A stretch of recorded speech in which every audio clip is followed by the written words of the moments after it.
The emblem of our order is unique in all the animal kingdom.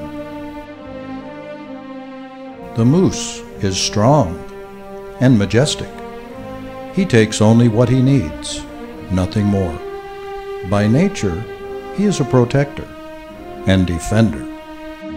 Forming a defending circle with his brethren in their prime, he becomes a guardian for his family, a family that includes every member of the herd, especially the very young and very old, those who are most vulnerable.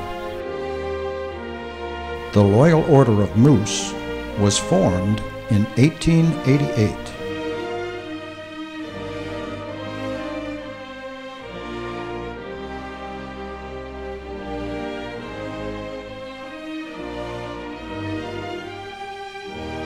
The Women of the Moose was formed in 1913.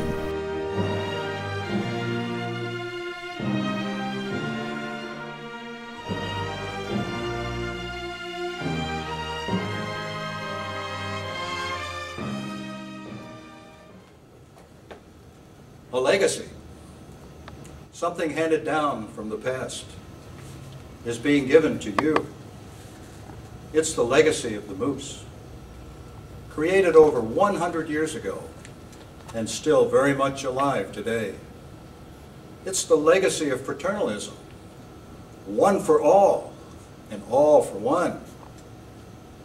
This humanitarian spirit has transformed countless lives since the founding of the Loyal Order of Moose. There is so much we can do to carry on the moose legacy. Whether it's a kind word, a helping hand, or a loving act of charity. By just making the effort day by day, individually, we do make a difference. Throughout the world, each of us is connected. What happens to one affects another. The future is influenced and ensured by what we think and do. So it is up to us to do our part. Former Director General Malcolm Giles once said, "The choice is between right and wrong, blood and war, or hope and decency. And the whole difference is an idea. There is nothing worth fighting for except an idea, for it alone can last, providing a basis for the future." The stories we're about to share with you rely on the idea of fraternalism, one for all and all for one. The humanitarian spirit has transformed countless lives since the founding of the Loyal Order of Moose. Although the details of our stories are imagined, these events can happen to anyone, at any time, and at any place. It's special people like you of the Moose who bring these fraternal ideas to life. And by remembering our past, we can be inspired to do even more in the future.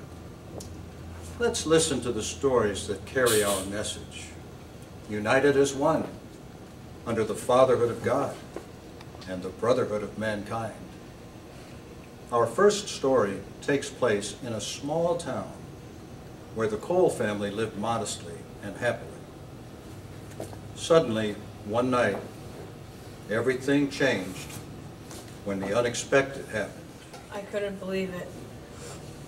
A policeman knocked on our door. He said our father was killed in a car accident. It was awful. Mama was crying and holding on to us. I didn't know what we were going to do. All my hopes and dreams for our family vanished. How would I manage? We never did have much, but with Dad gone, That's all right, honey. All his hopes and dreams vanished because the father had been killed in a car accident. I mean, what else do you expect, all right? And quite honestly, I'm sure that they were scared. How would they survive? Fortunately, there was an answer.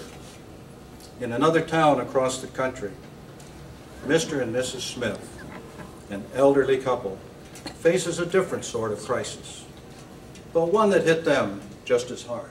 I never realized how costly it would be to provide for our retirement years. It didn't take long for our savings to vanish. With taxes and doctor bills being what they are, I wondered what was going to happen to us.